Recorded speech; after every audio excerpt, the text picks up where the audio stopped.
देख रहे हैं मिरर मीडिया। मैं हूं अंजलि। स्वागत है आपका खबर अब तक में। चलिए रुक करते अब तक की सुर्खियों की ओर। पीएम मोदी रांची को देंगे 2 आधुनिक रेलवे स्टेशनों की सौगात। लोगों को मिलेगी रेल की बेहतर कनेक्टिविटी।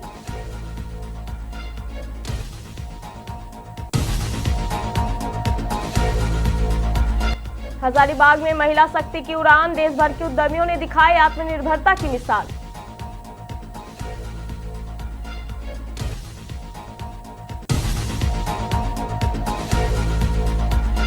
नीट 2026 में झारखंड का परचम। रांची के ज्ञानेंद्र गर्ग ने 676 अंकों के साथ किया state top.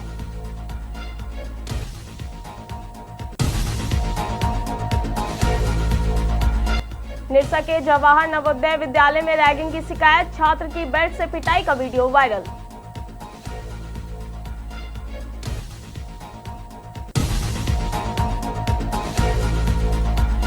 Jasidih railway station के पास चैन स्नैचिंग मामले में खुलासा। 3 आरोपी गिरफ्तार।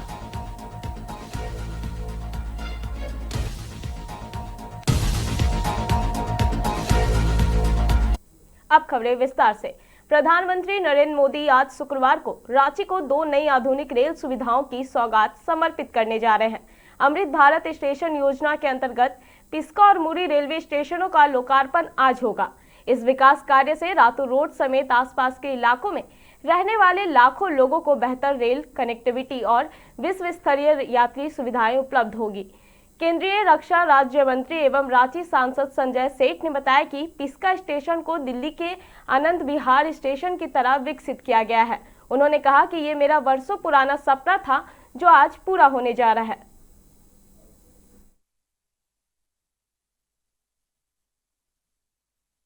आज का दिन रांची लोकसभा के लिए बहुत अहम दिन है, जब 2 स्टेशन पिस्का स्टेशन और मुरी स्टेशन का आधुनिकीकरण का देश के लाडले प्रधानमंत्री नरेंद्र मोदी जी दोपहर 2 बजे उसका उद्घाटन करने वाले हैं।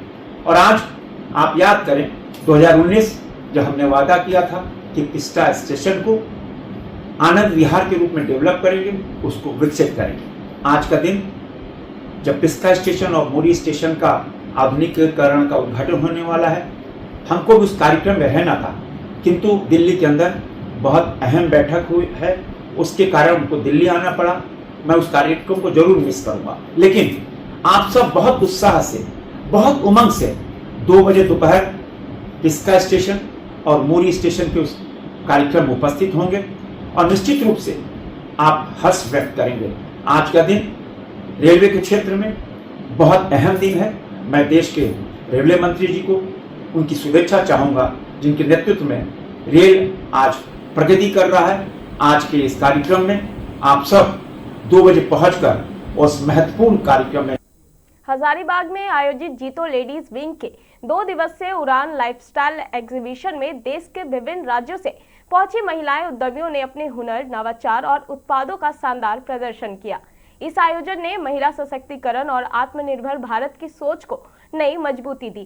प्रदर्शनी में शामिल कई महिलाएं उद्यमियों ने बताया कि उन्होंने छोटे स्तर से अपने व्यवसाय की शुरुआत की थी, जो आज दर्जनों लोगों को रोजगार देने वाला सफल उद्यम बन चुका है।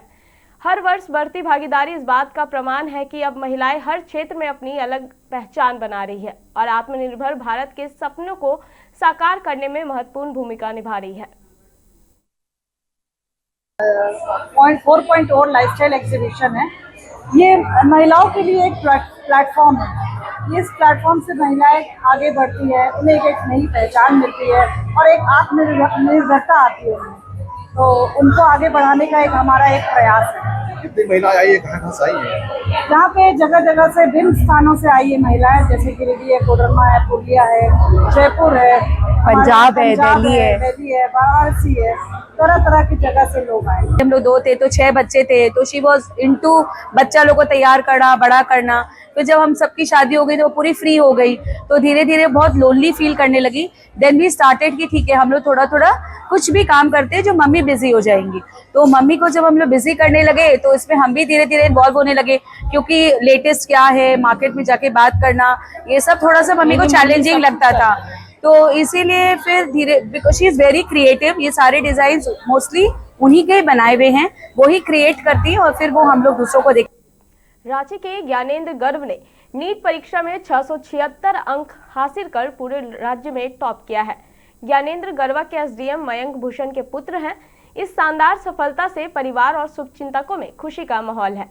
ज्ञानेंद्र ने बताया कि पिछली नीट परीक्षा रद्द होने के बाद वे काफी निराश हो गए थे, लेकिन माता पिता और दोस्तों के लगातार हौसले ने उन्हें दोबारा मेहनत करने की प्रेरणा दी। अब उनका सपना एक कुशल डॉक्टर बनकर समाज की सेवा करना है।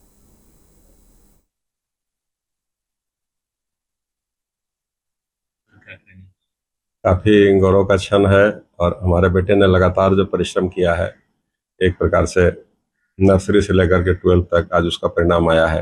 अब विगत 2 वर्षों में इन्होंने काफ़ी कड़ी मेहनत की है और पिछला इंटरमीडिएट का परीक्षा में भी 99% नंबर इन्होंने लाया है और फैमिली के टॉपर रहे हैं, बायो मैथ दोनों स्ट्रीम मिला करके। और राज्य में भी हम जहाँ तक हमको याद है दूसरा स्थान इनका आया है। और इसके बाद नीट एग्जाम में पिछली बार भी इनको 715 अंक आया था, लेकिन दुर्भाग्यपूर्ण रहा कि क्वेश्चन लीक हुआ। हम लोगों ने काफ़ी उसको फेस किया, हमारा बच्चा भी काफ़ी निराश हो गया था। हम लोगों ने लगातार उसको प्रोत्साहित किया, दोनों पति पत्नी ने मिलकर। मेरी पत्नी जो रांची में शिक्षिका हैं सरकारी विद्यालय में, उन्होंने भी लगातार बच्चे की पढ़ाई में अपना योगदान दिया है पूरी तरह से। तो आज परिणाम आया है, हम लोग काफ़ी खुश हैं। रिजल्ट भी काफ़ी कम समय में आया। सरकार ने काफ़ी पहला नीट हुआ था 3 मई को, देखो कैंसिल हुआ था, तो वो डेफिनेटली मतलब जो भी नीट का तैयारी करता है सबके लिए बहुत बड़ा झटका था। मुझे तो इतना पता लगा था, मैं एग्जाम में 1 हफ्ता भी नहीं पढ़ पाया था। फिर मुझे धीरे धीरे अपना मोटिवेशन वापस लाना पड़ा था और फिर मैं पढ़ाई किया। बट पूरे 2 साल का मेहनत लगता है, लास्ट के 2-3 महीना में पूरा डिसाइड नहीं हो सकता। 2 साल का जब मेहनत कहीं असफल होता है, उसके बाद किस तरह की मनोदशा थी आपकी और आगे चलकर उसको आपने कैसे कवर किया? और जो कैंसिल हुआ था मुझे लगा कि मैं 2 साल से पढ़ रहा हूँ इस एग्जाम के लिए और फिर मुझे वापस देना पड़ेगा इसी सेम एग्जाम को। डेफिनेटली बहुत बुरा लग रहा था, बट फिर कोचिंग में एग्जाम्स वापस शुरू हो गया। फिर एग्जाम्स देते देते मेरा वापस एक मूड आ गया पढ़ाई का, तो मैं पढ़ाई कर रहा था। मैं धनबाद के निरसा स्थित पीएम श्री जवाहर नवोदय विद्यालय में रैगिंग का गंभीर मामला सामने आया है। आरोप है कि 10वीं के छात्र के हाथ पैर रस्सी से बांधकर उसके 5 सहपाठियों ने बेल्ट से बेरहमी से पिटाई की और पूरी घटना का वीडियो भी बनाया। गंभीर रूप से घायल छात्र को इलाज के लिए एसएनएमसीएच में भर्ती कराया गया है। घटना के बाद परिजनों ने विद्यालय प्रबंधन पर लापरवाही का आरोप लगाते हुए निष्पक्ष जांच और दोषियों पर कड़ी कार्रवाई की मांग की है। छात्रावासा में हुई इस घटना ने स्कूलों में सुरक्षा व्यवस्था और रैगिंग रोकने के दावों पर गंभीर सवाल खड़े कर दिए हैं। आके हमको मतलब 6 बच्चा क्लासमेट आके हमको मारा है। वहाँ सोए हुए थे, उन लोग आया पीछे से, हाथ पकड़ा, मुंह में कपड़ा वपड़ा कुछ था वो घुसा दिया मुंह में, और उधर बगल में थोड़ा दूर लेके लेटा के हाथ बांध दिया और पैर ये सब मुंह में कुछ ये कर दिया। बोला और पूरा मारा रात तक। जब बोलने का भागने का स्थिति में नहीं थे तब खोला और हमसे बयान लिया कि तुम बोलो कि तुम मोबाइल चोरी किया है और पैसा चोरी किया है, और उन लोग के पास था वो, और मेरा मोबाइल उन्हीं लोग के पास रहता है, पासपोर्ट फोन पे का और मोबाइल का पासवर्ड उन लोग को मालूम था। उन लोग में से कोई निकाल के हमको दोष दे रहा था। उन्हीं लोग के पास 3 दिन से था मेरा मोबाइल, दोष दिया हमको और मारा। बोल रहा कि तुम ये सब बयान दो, अगर किसी को बताएगा तो हम बता देंगे, मतलब तेरा घर वालों को मार देंगे, तुमको भी मार देंगे। और बोल रहा जातिवाद का बोल रहा था कि चमार मोची तुम लोग पढ़ के क्या करेगा, अम्बेडकर बनने आया है। देवघर पुलिस ने चैन स्नेचिंग और मारपीट की घटनाओं का सफल खुलासा करते हुए 3 आरोपियों को गिरफ्तार किया है। मामला जसीडीह रेलवे स्टेशन और पुरनदाहा ओवरब्रिज के पास हुई वारदात से जुड़ा है। पुलिस ने गुप्त सूचना के आधार पर कार्रवाई करते हुए आरोपियों को पकड़ा। पूछताछ में उन्होंने घटना में अपनी संलिप्तता स्वीकार की, जिसके बाद उनकी निशानदेही पर छीनी गई चांदी की चैन भी बरामद कर ली गई। पुलिस के मुताबिक गिरफ्तार आरोपियों में 2 का पुराना आपराधिक इतिहास रहा है। जांच में पता चला है कि आरोपी गिरोह बनाकर मोटरसाइकिल से रेकी करते थे और मौका मिलते ही चैन स्नेचिंग की वारदात को अंजाम देकर फरार हो जाते थे।